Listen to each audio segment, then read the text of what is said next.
다섯 번째 시간은 노동이민의 원인을 설명하는 이론들을 다루고자 합니다. 우선 이론 틀에 대한 그 뼈대를 이해해 보기로 하죠. 예를 들면 우리가 보통 이론을 얘기할 때 미시 이론, 거시 이론, 중범위 이론 이런 말을 쓸 수가 있어요. 그럼 미시라고 얘기할 때는 개인의 동기라든지 굉장히 개인적인 거, 미시가 작은 걸 얘기하잖아요. 거기에 초점을 맞춰서 설명하는구나 라고 이해하시면 되고요. 거시라고 얘기할 때는 보통 구조라고 얘기를 하면 돼요. 그러면 구조가 뭐죠? 구조가 뭐냐를 생각해 보시면 돼요. 우리가 보통 3층 집이 있다고 할까요? 뭐 2층 집이거나 3층 집이 있다 그러면 구조가 뭐죠? 뼈대지요. 예, 그래서 골격이에요. 그래서 그 내부에 뭐 벽지 색깔이라든지 가구라든지 전등이라든지 이런 거는 계속 바뀔 수 있지만 2층 또는 3층이라는 구조는 바뀌지 않는 거죠. 그래서 어떤 경제적인 제도라든지 정치 제도라든지 뭐 이런 거에 좀 초점을 맞추어서 설명하는 게 거시, 즉 구조를 다루는 거구나 라고 생각을 하시면 되고요. 중범위 이론이라는 거는 미시와 거시 사이를 설명하려고 하는 거죠. 어떻게 미시와 거시가 연결되느냐. 그래서 중범위는 주로 가운데에 해당하는 부분이다 라고 이제 생각을 하시면 돼요.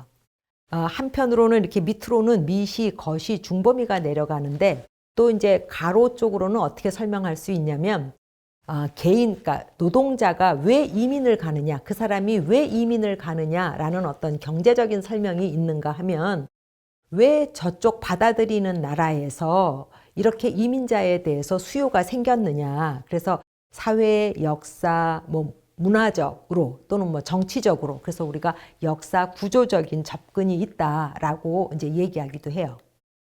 그래서 이제 이론 틀에 대한 이제 골격을 먼저 우리가 머릿속에 이제 그림을 그린 다음에 각각의 골격 안에 이제 한번 내용을 채워볼까요?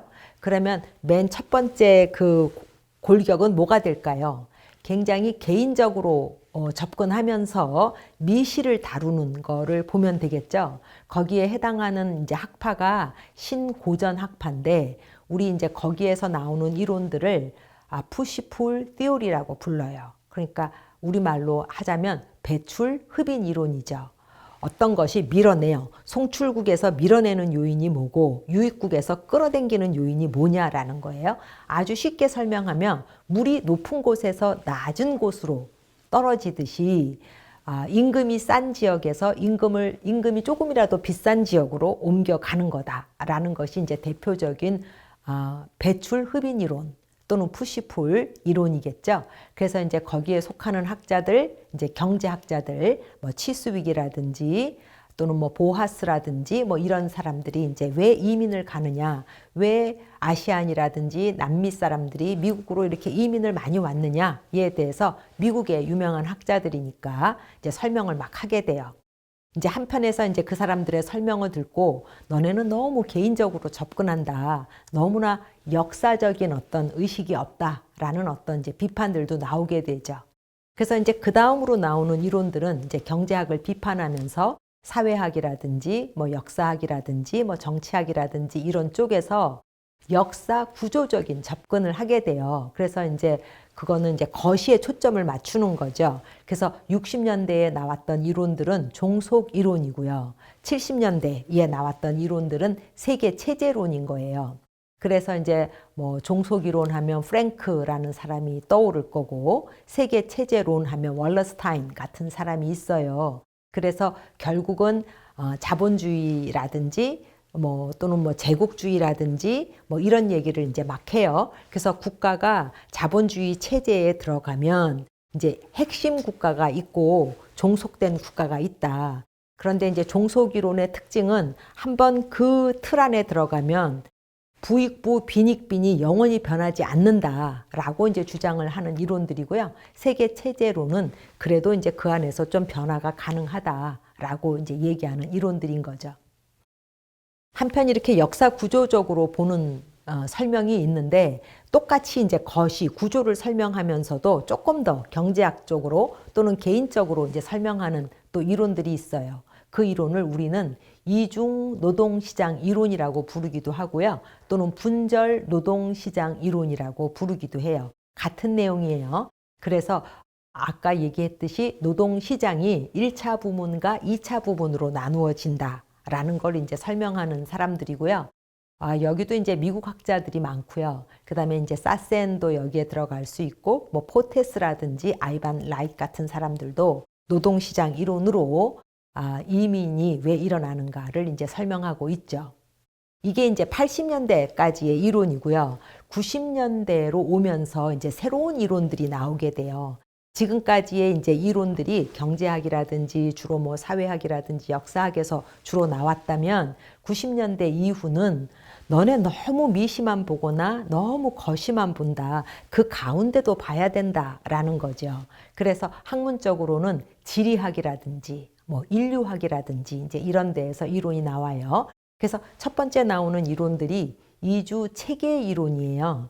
그래서 우리가 이주 체계라고 하면은 굉장히 말이 어려운데 그냥 이주 통로라고 생각하셔도 돼요. 예를 든다면 왜 북아프리카에 있는 알제리 사람들이 왜 영국으로 가거나 독일로 안 가고 프랑스로 가느냐?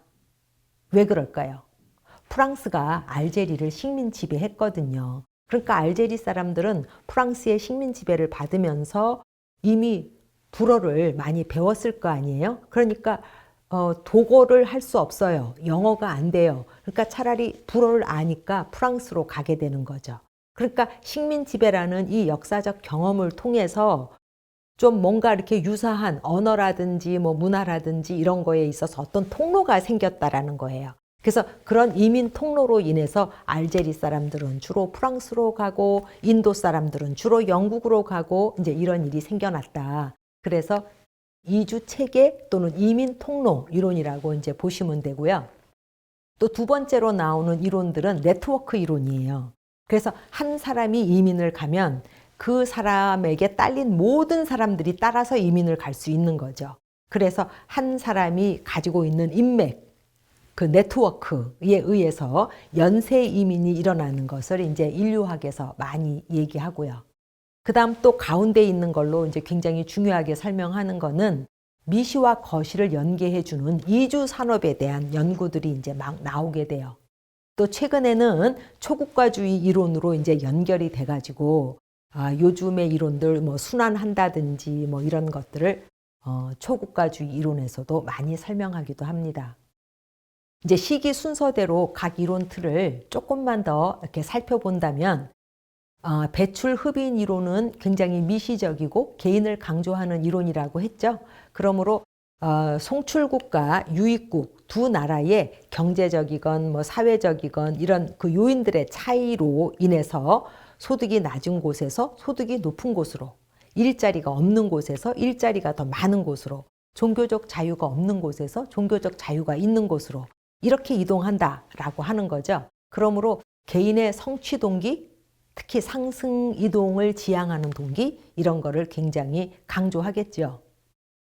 이제 두 번째 나온 이론, 종속이론과 세계체제 이론은 기본적으로 마크시즘에 뿌리를 둔 이론이고요.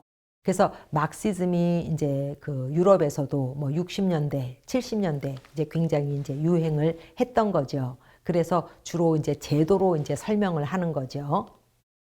그런데 이제 아까 말씀드렸지만 종속이론이 저발전의 덫을 이제 강조한다면 세계 체제 이론은 그 상호작용을 이제 굉장히 강조하는 거죠. 그래서 종속이론이라고 볼 수는 없고 이제 세계 체제 그 이론가로 볼 수 있는 보나치치와 챙 같은 사람들의 이제 연구들이 이제 많이 나오게 돼요. 그래서 보나치치는 에드나 보나치치예요. 그래서 이 보나치치와 챙은 다 저의 이제 스승님에 해당하는 분들이에요. 제가 UCLA에서 공부를 했는데 UCLA의 필립 보나치치라는 수리 사회학자가 있었는데 그분의 부인이 에드나 보나치치예요. 두 분이 아마 같은 대학에서 대학원을 하면서 이제 결혼하셨던 것 같아요. 저를 가르쳤던 선생님 중에 아이반 라이트라고 있는데 그 아이반 라이트하고 이 에드나 보나치치도 연구를 같이 많이 했어요. 그래서 이 보나치치라는 분이 그 세계 체제 이론으로 어떻게 아시안 사람들이 이제 미국으로 들어오고 뭐 이런 걸 많이 연구했고요. 챙으로 대표되는 이분은 UCLA 사회학과에 있었던 루시 챙이에요. 홍콩에서 태어나신 분인데 이제 나중에는 대만 국적이죠. 그래서 UCLA에 이제 오래 사회학과 교수로 계시다가 이분의 이제 아버지가 그 대만의 유명한 신문사의 이제 사장이세요. 그래서 아버지가 이제 돌아가시면서 대학도 남기고 뭐 신문사도 남기고 막 이래서 그 자매들이 한 분은 대학을 맡고 한 분은 뭐 신문사를 맡고 뭐 이런 식으로 해서 처음에 루시 챙 교수도 신문사를 맡기 위해서 대만으로 돌아가셨는데 결국은 이제 서로 바꿔서 이제 대학을 맡으셨더라고요. 그런데 이제 우리의 그 스승님에 해당하시는 보나치치와 챙 교수님들은 벌써 다 이제 세상을 떠나셨죠. 그래서 이제 이분들이 특히 그 루시 챙 같은 경우에는 그 중국계 여자들이 이제 그 미국에 이주한 경우에 대한 어떤 구술 프로젝트, 그러니까 말로 그 스토리를 이렇게 하는 거에 대한 어떤 프로젝트도 하셨고요. 아까 얘기한 아이반 라이트 교수님들과 같이 어떻게 아시안들은 그 에스닉 그 인클레이브 같은 거 자영업자가 많이 돼서 그런 미국에서 성공을 할 수 있느냐 뭐 이런 연구들도 굉장히 많이 하신 분들이에요. 그래서 이런 마르크시즘에 근거를 해서 왜 노동 이동이 일어나느냐를 설명하는 여러 책들도 있습니다. 사회 역사학적 관점에서 이민을 설명하는 다른 분으로서 또 사센이라는 사람이 있어요. 이분도 여자분이에요. 이분은 미국에 있는 그 여성 사회학자인데 이분은 그러니까 자본주의 발달 단계 또는 산업화 단계에 따라서 이제 4단계로 나누면서 각 단계에서 외국인 노동자에 대한 수요가 생긴다라고 이제 설명하세요. 첫 번째 단계는 자본주의적 생산 양식으로 이제 막 들어갔을 때, 그러니까 저 발전 지역이 갑작스럽게 이제 자본주의적 생산 양식이 됐을 때, 그러니까 예를 들어 뭐 갑자기 막 광산을 개발한다든지 대규모 농장을 막 운영한다든지, 그러니까 예를 들면 19세기 스리랑카의 커피 농장이라든지 브라질의 이제 광산에서 외국인 노동자를 많이 데려가는 거, 이것은 자본주의의 이제 첫 번째 단계에서 일어나는 일이다라고 이제 설명을 하고요. 두 번째 단계에서는 자본주의가 이제 막 확대가 되면 경제 성장이 이제 어느 정도는 이루어졌기 때문에 막 건설 붐이 생긴다는 거죠. 그래서 중동에 이제 건설 붐이 막 생겼을 때 외국인 노동자들이 들어가게 된다라고 이제 설명을 하고, 또 미국이 이제 막 건설 붐이 일었을 때, 예를 들면 뭐 철도를 놓는다든지 막 그랬을 때 유럽 사람들이 많이 미국으로 갔다, 뭐 이렇게 설명하는 거죠. 그 다음에 이제 세 번째 단계는 자본이 노동을 통제하는 단계예요. 이게 바로 이제 노동시장 분절론하고 비슷한 거죠. 그래서 자본이 거세어진 노동자들을 통제할 수 있는 방법이 1차 부문하고 2차 부문으로 나누어서 1차 부문의 노동자한테는 상을 많이 주고 2차 부문의 노동자들은 대신 이제 쉽게 해고도 하고 쉽게 고용도 하고 뭐 이제 그런 단계에서 주로 2차 부문으로 외국인 노동자가 이제 많이 들어오게 된다라는 거죠. 그래서 60년대 그 독일이라든지 서유럽이 초청 노동자들을 많이 이제 데려갔던 그게 바로 이런 노동시장 분절화가 돼서 데려가는 거다라고 이제 설명을 해요. 맨 마지막 단계는 자본의 국제화 단계예요. 그래서 지금 현재, 그러니까 뭐 90년대 이후 서유럽이라든지 뭐 미국이라든지 뭐 이런 데도 지금 노동을 많이 받아들이지 않느냐, 이런 이동은 후기 산업사회의 이제 이동이라는 거예요. 그럼 후기 산업사회는 뭔가요? 산업사회는 이제 공장이 막 돌아가는 시기를 산업사회라고 하면, 후기 산업사회 또는 탈산업사회라고 하면 이제 공장 제조업 위주가 아니고 서비스업 위주의 이제 산업이 되는 거죠. 그러면 더 발전하면 서비스업이 굉장히 확대가 되는데 또 그 서비스업이 양극화가 돼요. 그래서 증권이라든지 뭐 은행이라든지 아주 고급스러운 서비스업이 있는가 하면 굉장한 고층 빌딩을 생각해 보세요. 고층 빌딩이 청소가 돼야 그 다음날 증권이라든지 뭐 은행이라든지 뭐가 돌아갈 거 아니에요. 그래서 서비스업이 양극화되면서 그 밑에 있는 서비스업, 그러니까 뭐 건물 청소라든지 이런 걸로 대표되는 서비스업 쪽으로 외국인 노동자가 들어올 수밖에 없다. 그래서 오늘날의 서유럽이라든지 미국으로 들어오는 그런 많은 이민자들은 그러니까 후기 산업사회형 이민인 거다라고 이제 설명을 하지요. 그래서 사센식으로 만약에 그 아시아의 노동 이민을 설명한다라고 하면 사센은 이제 그렇게 설명하겠죠. 1990년대 초에 일본으로 이제 들어오고 뭐 한국으로 들어오고 했을 때의 그 이민은 노동시장 분절화로 인한 이제 이민이다라고 설명하고 특히 이제 일본으로의 이민은 서비스 산업의 양극화로도 이제 설명하겠죠. 그래서 사센이라는 사람이 글로벌 시티라는 책을 썼거든요. 거기에서 도쿄, 그다음에 런던, 뉴욕 세 곳의 이제 증권회사들을 막 분석하는 거를 써요. 그러니까 일본으로의 노동이동은 후기 산업사회형 노동이민이다라고 이제 사센은 주장하죠. 노동시장의 이제 분절 이론이 서로 이제 약간 연결이 되죠. 그래서 아까 뭐 사센이라든지 뭐 루시챙이라든지 이제 이런 사람들은 주로 역사, 뭐 사회 구조적으로 커다랗게 본다면 그렇게 역사까지는 안 봐도 노동시장 안에서만 이제 설명하는 사람들이 노동시장 분절 이론가들인 거죠. 그래서 노동 임금이 올라가면 노동시장이 분절될 수밖에 없다 그랬잖아요. 그래서 일부의 노동자들은 안정되고 아주 좋은 직장으로 이렇게 만들어주면서 그러니까 그 노동시장을 우리가 내부 노동시장이라고 얘기하기도 해요. 그런데 그것이 이제 1차 부문인데 그렇지 않은 부분도 생긴다는 거죠. 그래서 저임금의 열악한 작업 환경에 내부 노동시장이 없는 노동시장을 2차 부분이라 그래요. 그러면 내부 노동시장이 없다라는 거는 뭘까요? 그 회사에 암만 오래 있어도 임금이 올라가지 않는 거예요.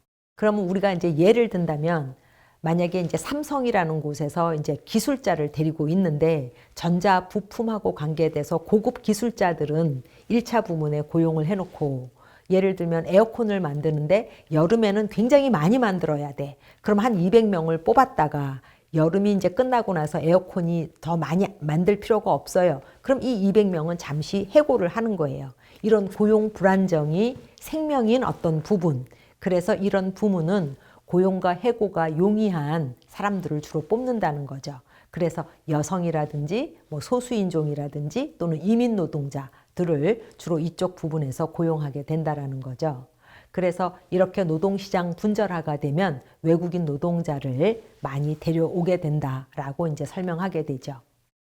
이제 맨 마지막으로 중범위 이론이 나왔는데 아까 90년대 이후에 나온 이론이라고 이제 말씀을 드렸죠. 그래서 미시 차원에서 설명하는 개인이 어떻게 거시 차원의 제도하고 서로 연계가 되느냐. 그래서 그 가운데 단계를 설명하는 메커니즘을 설명하는 이론들이 중범위 이론인 거예요.